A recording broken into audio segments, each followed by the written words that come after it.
Hey guys, I'm Rati and you are studying nursing with me.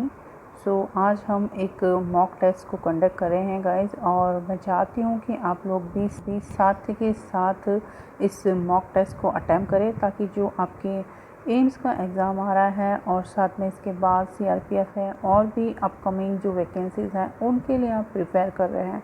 तो यहाँ पे अगर आप इस मॉक टेस्ट को अटैम्प्ट करेंगे गाइज, तो अपने रियल टाइम परफॉर्मेंस को आप चेक कर सकते हैं कि आपका जो लेवल है वो किस लेवल पर है, और उसके अकॉर्डिंग आप अपना जो भी इम्प्रूवमेंट करना चाहते हैं वो आप यहाँ पर चेक कर पाएंगे। तो इस वजह से आपको जो ये मॉक टेस्ट है उसको अटेम्प्ट करना चाहिए, और फिर जब आपका ये कंप्लीट हो जाएगा मॉक टेस्ट, तो आप अपना जितना भी आपने स्कोर किया है वो नीचे कमेंट बॉक्स में आप कमेंट करेंगे, ताकि आपका जो स्कोर है वो आपको भी पता रहे कि आपने कितना सही परफॉर्म किया है और आपको कितने इम्प्रूवमेंट की ज़रूरत है। तो बेसिक यहाँ पे जो हम मॉक टेस्ट करते हैं उसका यही पर्पज़ होता है कि हम अपना जो असेसमेंट है उसको चेक कर सकते हैं। तो चलिए शुरू करते हैं आज का हमारा first mock test. So first question है, uterus become pelvic organ after delivery. Uterus जो है वो डिलीवरी के बाद कब पेल्विक ऑर्गन में कन्वर्ट होता है। मीन्स की जो टाइमिंग है वो यहाँ पे पूछा जा रहा है कि कितने टाइम के बाद यूट्रस फिर से एक पेल्विक ऑर्गन के अंदर कन्वर्ट हो जाता है। सो ऑप्शन है आपके पास 10 to 12 days, second option 12 to 14 days, या फिर 16 to 18 days and 18 to 20 days. So आपको बताना है यहाँ पे कि राइट ऑप्शन क्या है। ओके, नेक्स्ट क्वेश्चन है, the diameter of cervical canal after the complete dilation is 6 centimetre, 8 centimetre, 10 centimetre और 12 सेंटीमीटर। तो आपको करेक्ट ऑप्शन चूज़ करना है। मैं आपको यहाँ पर 30 सेकेंड्स दूंगी।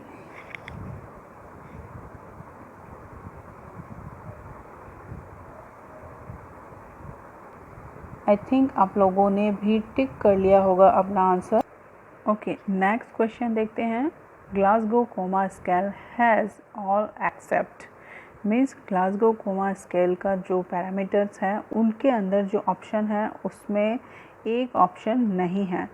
तो फर्स्ट ऑप्शन है हमारे पास verbal response, second motor response, third sensory response, या फिर आई ओपनिंग। तो इनमें से वो कौन सा ऑप्शन है जो कि ग्लासगो कोमा स्केल में हम नहीं देखते हैं।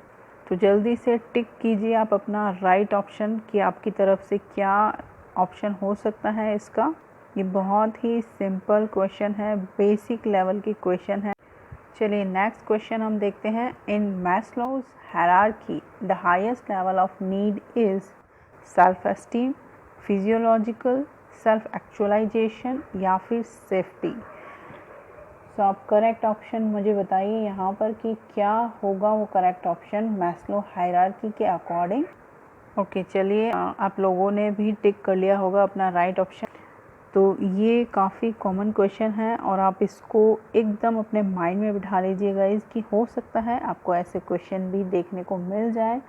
तो ये आपके लिए बहुत ही अच्छी एक अपॉर्चुनिटी है कि आपको काफ़ी ऑनलाइन टेस्ट अटैम्प्ट करने को मिल रहे हैं। तो इस अपॉर्चुनिटी का आप बहुत ज़्यादा फ़ायदा उठा सकते हैं। अगर आप लोग सीरियसली इस अपॉर्चुनिटी को देखते हैं तो यहाँ पे बहुत सारी आपको फैसिलिटीज़ अवेलेबल हैं गाइस। और अगर आप चाहते हैं कि आप अपने जो भी एग्ज़ाम्स हैं उनको क्लियर कर सकते हैं, तो मैं यही कहूँगी आपसे कि आप अपना जो माइंडसेट है उसको एकदम क्लियर रखिए और माइंड में यही रखिए कि आपको एग्ज़ाम पास करना है और उसके लिए आपको प्रिपेयर करना होगा गाइस, विदाउट एनी शॉर्टकट। आपका जो शॉर्टकट का मेथड है उसके अकॉर्डिंग आप एग्ज़ाम पास नहीं कर सकते हैं। तो आपको कम्प्लीटली प्रिपेयर होना है कि किसी भी टाइप का क्वेश्चन आपको मिले और आप उसको अटैम्प्ट कर पाएँ। तो चलिए नेक्स्ट क्वेश्चन देख लेते हैं हम कि नेक्स्ट क्वेश्चन क्या है। The founder of modern nursing is, option है आपके पास Betty Neuman, Jean Watson, Florence Nightingale या फिर वर्जीनिया हैंडरसन।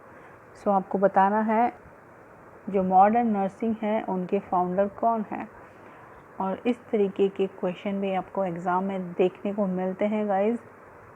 सो आप लोग अपना ऑप्शन टिक कर लीजिए अपनी नोटबुक के अंदर। ये जो क्वेश्चन आप यहाँ पे देख रहे हैं गाइस, ये शॉर्ट क्वेश्चंस हैं।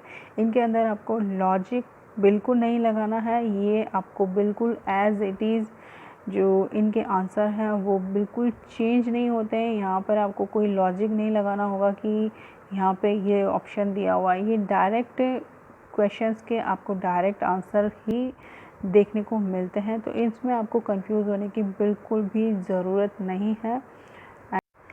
नाउ नेक्स्ट जो क्वेश्चन है वो है the first indicator of protein energy malnutrition in children is, option 1 overweight for age, option B weak and lethargic child, and option C underweight for age, और option D child having less intake of food।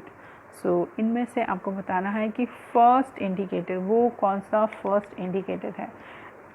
जब भी आप माल nutritive जो children होते हैं उनके अंदर कुछ चीज़ें ऑब्ज़र्व करते हैं तो आपको उनके अंदर वीकनेस, लिथार्जीनेस ये भी देखने को मिलेगी, और जो कैंडिडेट है वो फूड का जो इंटेक है वो कम करते हैं, ठीक है। तो ये सारी चीज़ें आपको देखने को मिलती हैं इस तरीके की कंडीशन में। लेकिन ये जो क्वेश्चन है वो यहाँ पर आपसे फर्स्ट इंडिकेटर पूछ रहा है, तो आपको क्वेश्चन में इस तरीके के इंपॉर्टेंट वर्ड्स होते हैं उनको भी ध्यान में रखना होता है, क्योंकि यहाँ पे इन्होंने स्पेसिफाई कर दिया है कि इन्हें जो फर्स्ट इंडिकेटर है वो ही बताना है आपको इस क्वेश्चन के अंदर। सो नेक्स्ट क्वेश्चन देखिए, digoxin is not given when heart is below, यहाँ पे हार्ट नहीं हार्ट रेट आएगा, ओके। सो हार्ट रेट यहाँ पे अगर बिलो 60 पर मिनट होती है, या फिर बिलो 70 पर मिनट है, या फिर बिलो 80 पर मिनट है, या फिर बिलो 90 पर मिनट है, तो इनमें से वो कौन सा राइट ऑप्शन है कि जब हार्ट रेट डैश पर मिनट होगी तब हम उसको एडमिनिस्टर नहीं कर सकते हैं। एंड इस क्वेश्चन का आंसर अगर आपने चैनल के ऊपर डिजॉक्सिन जो ड्रग है उसको डिटेल में स्टडी किया है तो आराम से आप इस क्वेश्चन को आंसर कर सकते हैं गाइस। और अगर आपने डिजॉक्सिन को नहीं पढ़ा है गाइस तो चैनल के ऊपर पूरा आपको डिटेल में लेक्चर अवेलेबल है, आप उसको रिवाइज ज़रूर कीजिए। नेक्स्ट क्वेश्चन है time required to read Mantoux test. Mantoux test को रीड करने के लिए जो टाइम हमें चाहिए होता है वो कितना एग्जैक्ट टाइम होता है, 12 to 24 आवर्स में हम इसको रीड करते हैं, या फिर 24 to 48 hours and 48 to 72 hours, या फिर मोर देन 72 आवर्स। ये बहुत ही कॉमन क्वेश्चन है गाइज, और ऐसे क्वेश्चन रिपीट होते रहते हैं, तो आप इसको एकदम माइंड में बिठा लीजिए। नेक्स्ट क्वेश्चन है ratio of cardiac compression to artificial breathing is 60:6, या फिर 15:2, या फिर 30:2 एंड 12:3। आप साथ के साथ में क्वेश्चन को आंसर करते जा रहे हैं अपनी नोटबुक के अंदर। मैं यही उम्मीद करती हूँ गाइस, अगर आपको अपनी परफॉर्मेंस चेक करनी है तो साथ के साथ में आप भी इस टेस्ट को लगाते जाइए। नेक्स्ट क्वेश्चन देखिए, the colour code used for tagging a dead body is yellow, black, red और ग्रीन। सो आपको यहाँ पे कलर कोड बताना है, जब भी हम किसी डेड बॉडी को टैग करते हैं तो किस कलर कोड का यूज़ किया जाता है। नेक्स्ट क्वेश्चन देखिए, cancer arising in plasma cells, वो कौन सी कंडीशन है जिसमें जो प्लाज्मा सेल्स हैं उनके अंदर कैंसर की जो कंडीशन है वो डेवलप होती है। तो ऑस्टियोमा, या फिर माइलोमा एंड ओडोंटोमा, या फिर मायोमा, इन चारों में से वो कौन सा राइट ऑप्शन है। एंड ये जो क्वेश्चन है ये यहाँ पे एक डिटेल लेक्चर अवेलेबल है इसके लिए, मल्टीपल माइलोमा। अगर आपने मल्टीपल माइलोमा पढ़ा है तो आपको याद आ जाना चाहिए गाइस कि उसके अंदर जो कैंसरस सिचुएशन है वो प्लाज्मा सेल्स की कैंसरस सिचुएशन होती है। तो माइलोमा ओके नेक्स्ट क्वेश्चन देखिए, name of the duodenal hormone is cholecystokinin, gastrin, acid pepsin या फिर गैस्ट्रिक इनहिबिट पेप्टाइड। आपको हार्मोन का नाम बताना है जो कि ड्यूडेनल हार्मोन है। कुछ यहाँ पे जो ऑप्शंस अवेलेबल हैं नाम से ही उनको आप आइडेंटिफाई कर सकते हैं कि वो किस बॉडी पार्ट से सिक्रीट होते हैं। और उसके अलावा अगर आपको कुछ अलग ऑप्शन दिखाई दे रहा है तो हो सकता है कि आप इसका आंसर को गैस कर पाएँ। ओके नेक्स्ट क्वेश्चन देखिए, normal uterus weight in grams. Grams के अंदर पूछा गया है कि नॉर्मल जो यूट्रस है उसका वेट कितना होता है। सो ऑप्शन यहाँ पे है 90 ग्राम, 80 ग्राम, 60 ग्राम या फिर 50 ग्राम।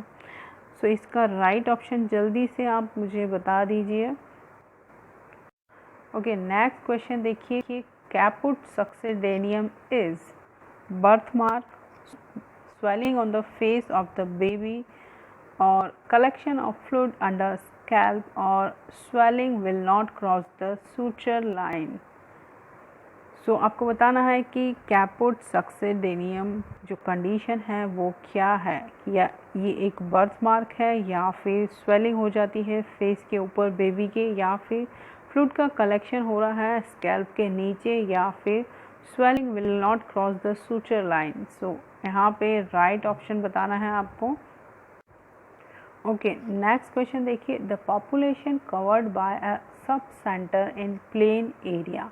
यहाँ पे आपको hilly area and plain area ये दोनों टाइप के एरिया देखने को मिलेंगे, और इनके अंदर जो पॉपुलेशन काउंट की जाती है वो डिफरेंट होती है।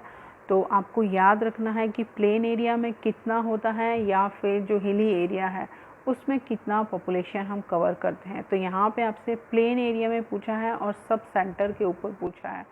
तो ऑप्शन है आपके पास 1000, या फिर option B 5000, option C 30,000 and option D 80,000। So आपको राइट ऑप्शन बताना है इसका। ओके नेक्स्ट क्वेश्चन देखो, involution of uterus is completed by 6 weeks, 8 weeks, 12 weeks and 16 weeks. So यहाँ पे आपको राइट आंसर देना है, और यहाँ पर वीक्स की जगह डेज़ का ऑप्शन भी आपको दिया जा सकता है गाइस। तो आप जो करेक्ट वीक है उसके जो डेज़ हैं उसको भी आप कन्वर्ट करके रखिए। अगर आपको वीक ना पूछकर डेज़ में पूछा जाए तो भी आपको पता होना चाहिए इसका answer. Next question, injection anti D should be given following RH negative delivery with in 6 hours, 24 hours, 72 hours या फिर 7 डेज़। सो करेक्ट ऑप्शन आप जल्दी से टिक कर लीजिए अपनी नोटबुक के अंदर। यहाँ पे क्वेश्चन पूछा जा रहा है कि सैफ्रॉन कलर्ड मैकोनियम सीन इन, वो कौन सी कंडीशन है जिसके अंदर जो मैकोनियम का कलर है वो सैफ्रॉन कलर हो जाता है। सो फर्स्ट कंडीशन है आपके पास पोस्ट मैच्योरिटी, या फिर ट्यूबर क्लॉसिस एंड ब्रीच जो डिलीवरी की पोजीशन होती है वो, या फिर नॉर्मल इन अपीयरेंस जो सैफ्रॉन कलर है वो एक नॉर्मल अपीयरेंस है मैकोनियम का। सो राइट ऑप्शन जल्दी से आप चूज़ कर लीजिए कि कौन सा इसका राइट ऑप्शन है। आई थिंक सभी ने अभी तक अपना जो राइट ऑप्शन है वो चूज़ कर लिया होगा। नेक्स्ट ओके नेक्स्ट क्वेश्चन आपसे पूछा जा रहा है, normal fetal heart rate per minute. ये क्वेश्चन कई बार रिपीट होता है एग्ज़ाम में, और आपको इसको एकदम से याद कर लेना है, माइंड में सेट कर लेना है कि जब भी fetal heart rate per minute पूछा जाएगा तो आपको पता होना चाहिए कि ये एग्जैक्ट इसका रेंज है वो कितना होता है। ओके नेक्स्ट क्वेश्चन देखिए, for a pregnant women what is the minimum number of ANC visits recommended एक प्रेग्नेंट विमन के लिए कितनी मिनिमम जो एंटीनेटल केयर विजिट्स होती हैं वो रेकमेंड की गई हैं? सो ऑप्शन है 6 विजिट्स, 1 विजिट, या फिर 4 visits and 5 visits. So right option आपको चूज़ करना है। नेक्स्ट क्वेश्चन देखिए, the first dose of vitamin A is given the age of. So first dose है विटामिन की, वो किस एज में दी जाती है? 18 मंथ्स पे, या फिर 2 ईयर्स में, या फिर 9 मंथ्स और 6 मंथ्स। सो राइट ऑप्शन जल्दी से आप टिक कर लीजिए। नेक्स्ट क्वेश्चन देखिए, common complication of peritoneal dialysis. Option है आपके पास pleural effusion, option B peritonitis, या फिर bacteraemia and pancreatic necrosis. So right option आप चूज़ कर पाएंगे गाइस अगर आपने पेरिटोनियल डायलिसिस को पढ़ा होगा तो। एंड इससे रिलेटेड जो एक डिटेल वीडियो है जिसको मैंने काफ़ी अच्छे से एक्सप्लेन किया हुआ है, उसके अंदर अगर आपने पढ़ा होगा तो मैंने स्ट्रेस देकर ये भी कहा है वहाँ पर कि कॉम्प्लिकेशंस पूछे जाते हैं एग्ज़ाम्स के अंदर। तो अगर आपने पढ़ा है तो आपको इजीली पता होगा कि पेरिटोनियल डायलिसिस का कॉमन कॉम्प्लिकेशन पूछा जा रहा है यहाँ पर। Common, not serious complication. Common complication क्या हो सकता है जब हम पेरिटोनियल डायलिसिस करते हैं, तो वहाँ पर जो मोस्ट ऑफ द टाइम आपको कॉमन कॉम्प्लिकेशन देखने को मिलता है वो कौन सा कॉम्प्लिकेशन है? नाउ नेक्स्ट जो क्वेश्चन है वो है, बेटी Bachao Beti Padhao program launched in UP, Haryana, Rajasthan and Chhattisgarh. ये एक प्रोग्राम है जो कि इसकी शुरुआत की गई थी किस स्टेट के द्वारा, ये आपको बताना है यहाँ पर। और ये काफ़ी फेमस प्रोग्राम है। ऐसे क्वेश्चन पूछे जाते हैं एग्ज़ाम में प्रोग्राम से रिलेटेड, चाहे वो आपका नेशनल हेल्थ प्रोग्राम हो या फिर कुछ ऐसे सोशल प्रोग्राम हो। तो इनको भी आपको पढ़ना पड़ेगा, इनको भी आपको याद रखना पड़ेगा कि कौन सी डेट को लॉन्च हुआ है या फिर किस स्टेट के थ्रू लॉन्च हुआ है। सो ये सारी कॉमन चीज़ें हैं। ओके, नाउ नेक्स्ट क्वेश्चन देखिए, फादर ऑफ मेडिसिन। मेडिसिन के जो फादर हैं वो कौन है? हिपोक्रेट्स, या फिर सुक्रेट्स एंड एरिस्टोक्रेटल, या फिर बासिनी। इनमें से राइट ऑप्शन कौन सा है फादर ऑफ मेडिसिन के लिए? ये भी आपको जब लास्ट ये सीरीज़ हो जाएगी तो आपको अपना टोटल स्कोर काउंट करके नीचे कमेंट बॉक्स में कमेंट कर देना है, ताकि आपको पता चले कि आपका जो रियल टाइम परफॉर्मेंस है वो कितना है। अगर आप एग्ज़ाम में बैठते हैं और क्वेश्चन देखते हैं तो कितना आप परफॉर्म कर पा रहे हैं, वो सब इवेलुएट कर पाएंगे आप अगर यहाँ पर रियल टाइम में आप इस टेस्ट को दे रहे हैं तो। Incubation period of chicken pox, ये इस तरीके के क्वेश्चन भी एग्ज़ाम में पूछे जाते हैं इंक्यूबेशन से रिलेटेड। एंड इससे रिलेटेड कंप्लीट जो एक वीडियो है वो चैनल के ऊपर अपलोड है, अगर आपने नहीं देखी है तो देख लीजिए। उसमें ट्रिक्स है, मैंने बहुत ही इजी वे में आपको जो इंक्यूबेशन पीरियड्स हैं उनको याद रखने की ट्रिक दी हुई है, तो आपके लिए ईजी हो जाएगा। आपके लिए ईजी हो जाएगा इस तरीके की जो इंक्यूबेशन पीरियड है उनको याद रखना। तो यहाँ पे देखिए 14 to 16 डेज़ ऑप्शन है आपके पास, या फिर 10 to 18 डेज़, 7 to 12 डेज़ और 14 to 21 डेज़। और ये जो सीरीज़ है हमारी टेस्ट सीरीज़ ये कंप्लीट होती है यहाँ पर। तो आप लोगों के पास अब टाइम है, आप लोग जल्दी से कैलकुलेट करके आपने कितना स्कोर किया है आउट ऑफ 25 क्वेश्चंस, ये आप नीचे कमेंट बॉक्स में कमेंट कर दीजिए, ताकि आप अपनी रियल टाइम एक्टिविटी को चेक कर पाएँ और मैं भी ये देख पाऊँगी कि आप लोग कितना अपने जो एग्ज़ाम हैं उनके लिए क्यूरियस हैं, कितना सीरियस हैं। Till then, take care, keep studying and bye-bye.